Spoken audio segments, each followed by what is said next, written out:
بسم الله الرحمن الرحيم. الحمد لله رب العالمين، والعاقبة للمتقين، والصلاة والسلام على خير خلقه محمد وآله وأصحابه أجمعين.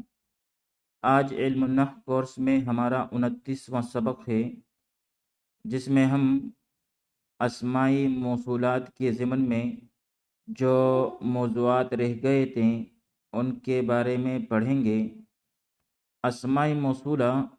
یہ اسماء غیر متمکنہ کی تیسری قسم ہے، اور پھر اس کی تعریف، اسی طرح صلہ کی تعریف، مثال، کلمات اور ان کی معانی، یہ سب ہم نے پڑھ لیے تھے۔ آج کی سبق میں ہم من اور ما میں فرق بیان کریں گے، پھر ذو کی قسمیں جاننے کی کوشش کریں گے، اور پھر الف لام جو الذی کے معنی میں ہوتا ہے ان کو سمجھیں گے، اور آخر میں سب سے اہم جو بعض طلباء کے لیے مشکل ہوتا ہے، ایون اور ایتن، ان کا معرب اور مبنی ہونا، ان کے بارے میں تفصیلاً پڑھیں گے۔ سب سے پہلے من اور ما میں فرق کیا ہے؟ تو بھائی من جو ہے یہ عام طور پر ذوی العقول کے لیے استعمال ہوتا ہے، جیسے من ربک، من والدک وغیرہ، جبکہ ما جو ہے یہ غیر ذوی العقول کے لیے استعمال ہوتا ہے، جیسے ما دینک، تمہارا دین کیا ہے۔ جبکہ کبھی کبھار یہ دونوں ایک دوسرے کی جگہ بھی استعمال ہو سکتے ہیں۔ مثال کے طور پر وہ مثال جہاں من ما کی جگہ مستعمل ہو، جیسا کہ قرآن مجید میں ارشاد ہے، فَمِنْهُمْ مَنْ يَمْشِي عَلَى بَطْنِهِ، اور بعض ان میں سے ایسے ہیں جو کہ اپنے پیٹ کے بل چلتے ہیں، یعنی رینگتے ہیں۔ تو یہاں پر من جو ہے یہ ماں کے معنی میں ہے۔ اسی طرح وہ مثال جہاں ماں من کی جگہ استعمال ہوا ہے، جیسے وَالسَّمَاءِ وَمَا بَنَاهَا، قسم ہے آسمان کی اور اس ذات کی جس نے اسے بنایا۔ تو یہاں پر ماں جو ہے یہ من کے معنی میں استعمال ہوا ہے ذوی العقول کے لیے۔ تو بھائی یہ تو ماں اور من میں فرق ہوا،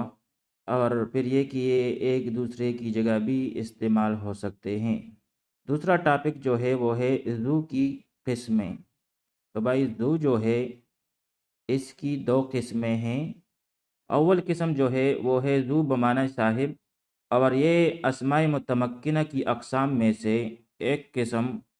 اسماء ستہ مکبرہ کی مثال ہے۔ جیسے ہم آگے پڑھیں گے اسماء متمکنہ کی اقسام جب شروع کریں گے، تو ان میں سے ایک جو ہے اسماء ستہ مکبرہ ہے۔ تو وہاں پر ایک مثال جو ہے ذو ہے، اور ذو جو ہے یہ جنس کی طرف مضاف ہوتا ہے اور معرب ہے، جیسے جاءنی ذو مال، رأیت ذا مال، مررت بذی مال۔ جاءنی فعل اور مفعول ہے، اور ذو مال مضاف الیہ مل کر اس کے لیے فاعل ہے، اور یہاں پر یہ حالت رفعی میں ہے واو لفظی کے ساتھ، جبکہ حالت نصبی میں یہ الف لفظی کے ساتھ ہوتا ہے ذا مال، اور حالت جری میں جب با حرف جر اس پر داخل ہوئی ہے یہ یا لفظی کی شکل میں ہوتا ہے بذی مال۔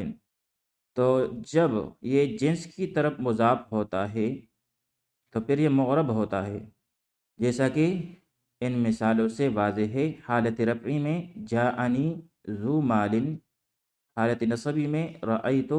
ذا مال، یہاں پر ذا مال جو ہے یہ مفعول بھی ہے، اور مررت بذی مال، اس میں ذی مال جو ہے یہ با حرف جر کی دخول کی وجہ سے مجرور ہے اور حالت جری میں ہے۔ تو تینوں حالتوں، حالت رفعی، نصبی اور جری میں اس کا اعراب بدلتا رہتا ہے، لہذا یہ معرب ہے۔ جبکہ دوسری قسم جو ہے ذو، وہ الذی کے معنی میں ہوتا ہے، اور یہ بنیتوے کی لغت میں اس طرح مستعمل ہوتا ہے، یعنی ذو الذی کے معنی میں استعمال ہوتا ہے بنیتوے کی لغت میں۔ تو وہ ذو جو ہے وہ مبنی ہے اور کبھی بھی مضاف نہیں ہوتا، جیسے جاءنی ذو ضربک، رأیت ذو ضربک، مررت بذو ضربک۔ تو اب یہاں اول مثال جو ہے جاءنی ذو ضربک، آیا میرے پاس وہ شخص جس نے تجھے مارا۔ تو یہاں پر ذو جو ہے یہ بمعنی الذی اسم موصول ہے، اور ضربک جملہ فعلیہ خبریہ ہو کر صلہ ہے، اور پھر موصول صلہ مل کر جاءنی کے لیے فاعل ہے۔ لیکن اگر اس کو حالت نسبی میں لے جائے یعنی رأیتو ذو ضربک، تو پھر بھی یہ ذو ہی رہے گا کیونکہ یہ مبنی ہے۔ اسی طرح مررت بھی ذو ضربک، تو ذو جب الذی کے معنی میں ہو تو پھر یہ مبنی ہوگا، اور یہ جو ہے اس کا اعراب جو ہے تینوں حالتوں میں جو ہے وہ بدلے گا نہیں۔ تو یہاں تک یہ ذو کی قسمیں ہوئی۔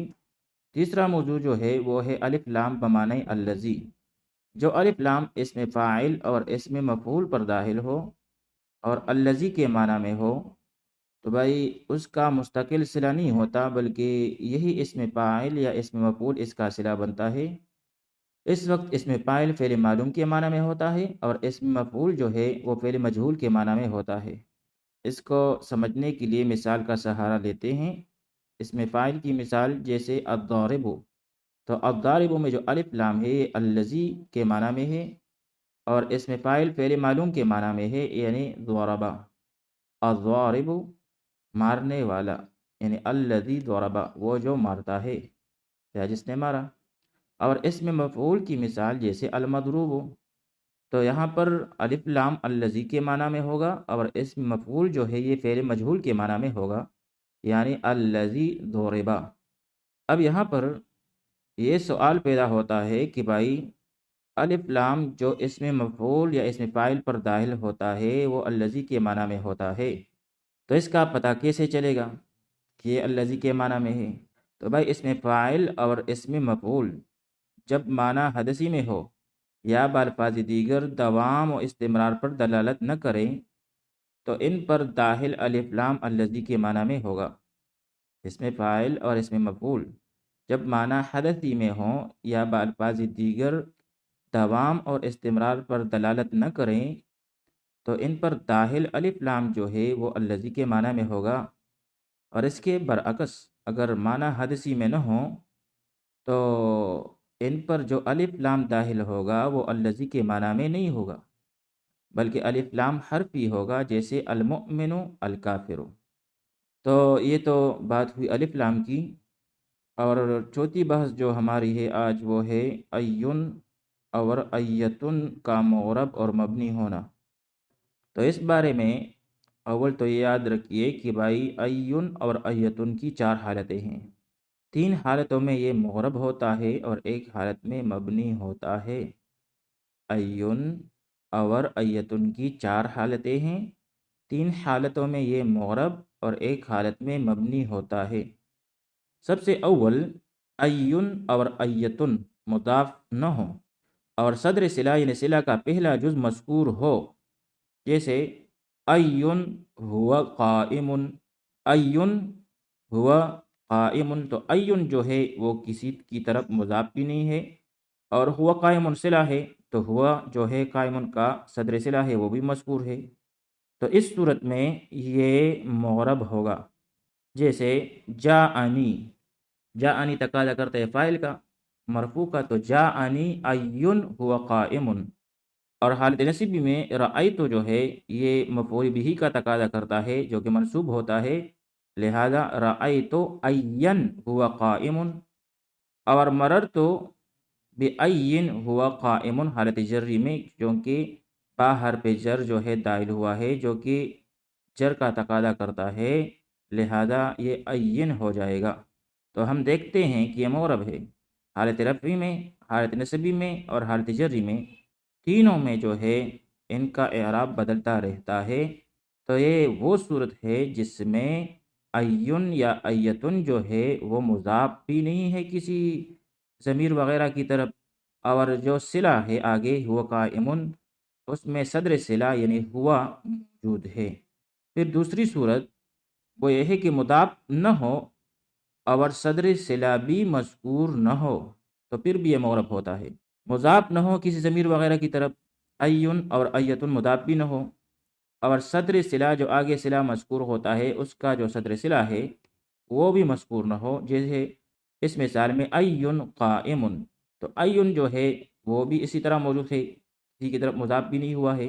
اور قائمٌ بھی اسی طرح موجود ہے، اس سے پہلے صدر صلہ ہوا وغیرہ بھی نہیں ہے،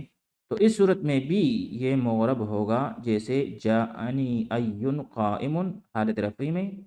اور رأیت ایً قائمٌ، مررت بأیٍ قائمٌ، تو تینوں حالتوں میں اس کا اعراب بدلتا رہتا ہے، لہذا یہ معرب ہے۔ تیسری صورت کہ بھائی مضاف ہوں اور صدر صلہ بھی مذکور ہو، مضاف بھی ہو اور صدر صلہ بھی مذکور ہو، یعنی ایٌ اور ایتن ضمیر وغیرہ کی طرف مضاف ہو، اور پھر آگے جا کر قائمن کے ساتھ ہوا بھی موجود ہو جو کہ صدر صلہ ہے، جیسے ایہم ہوا قائمن، ایہم ایو کی اضافت ہوئی ہے ہم کی طرف، اور ہوا قائمن میں ہوا صدر صلہ بھی مذکور ہے، تو بھائی یہ بھی معرب ہوگا، لہذا حالت رفعی میں جاءنی ایہم ہوا قائمن، رأیت ایہم ہوا قائمن، مررت بأیہم ہوا قائمن،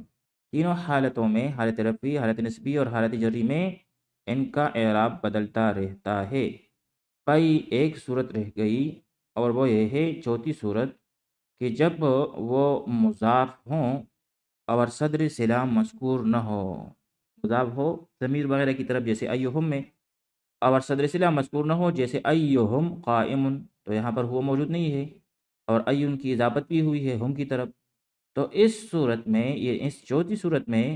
جبکہ یہ مضاف تو ہو لیکن صدر صلہ مذکور نہ ہو تو یہ مبنی ہوگا، لہذا اس کا اعراب تینوں حالتوں میں تبدیل نہیں ہوگا، جیسے ہم کہتے ہیں جاءنی ایہم قائمن، یہ حالت رفعی میں ہے، رأیت ایہم قائمن، یہ حالت نسبی میں ہے، مررت بأیہم قائمن، یہ حالت جری میں، تو یہاں پر ایہم ایہم ایہم ہے، تینوں صورتوں میں تبدیل نہیں ہوا، اگرچہ پہلے میں یہ فاعل کا تقاضا کرتا ہے، دوسرے میں مفعول کا اور تیسرے میں مجرور کا، لیکن یہاں پر یہ محلن مرفوع ہوگا، دوسری صورت میں محلن منصوب ہوگا، اور تیسری مثال میں محلن مجرور ہوگا، کیونکہ مبنی ہے اور مبنی کا اعراب محلن ہوتا ہے اور اس میں تبدیلی نہیں ہوتی۔ تو بھائی چوتھی صورت جو ہے ایون اور ایتن کی، وہ یہ ہے کہ جب وہ مضاف ہوں اور صدر صلہ مذکور نہ ہو، تو اسی ایک صورت میں یہ مبنی ہوگا، جاءنی ایہم قائمن، رأیت ایہم قائمن، مررت بأیہم قائمن۔ اس کو مزید سمجھنے کے لیے ہم ایک ٹیبل کا سہارا لیتے ہیں کہ بھائی ایون اور ایتن وہ دو حال سے خالی نہیں ہوگا، یا تو مضاف نہ ہوگا یا مضاف ہوگا، پھر ان میں سے ہر ایک اگر مضاف نہ ہو تو بھی صدر صلہ یا تو مذکور ہوگا یا مذکور نہیں ہوگا، اور اگر مضاف ہو تو پھر بھی صدر صلہ یا تو مذکور ہوگا یا مذکور نہ ہوگا۔ تو بھائی اگر مضاف نہ ہو اور صدر صلہ مذکور ہو تو پھر یہ معرب ہوتا ہے، جاءنی ایٌ ہوا قائمن، رأیت ایً ہوا قائمن، مررت بأیٍ ہوا قائمن، اور اگر مضاف نہ ہو اور صدر صلہ مذکور بھی نہ ہو تو پھر بھی یہ معرب ہوتا ہے، جیسے اس مثال میں صدر صلہ مذکور نہیں ہے اور یہ مضاف بھی نہیں ہے، جاءنی ایٌ قائمن، رأیت ایً قائمن، مررت بأیٍ قائمن، اور اگر مضاف ہو اور صدر صلہ بھی مذکور ہو تو پھر بھی یہ معرب ہوتا ہے، جیسے جاءنی ایہم ہوا قائمن، رأیت ایہم ہوا قائمن، مررت بأیہم ہوا قائمن، لیکن چوتھی صورت جب مضاف ہو اور صدر صلہ مذکور نہ ہو تو پھر یہ معرب ہوتا ہے، جیسے جاءنی ایہم قائمن، رأیت ایہم قائمن، مررت بأیہم قائمن۔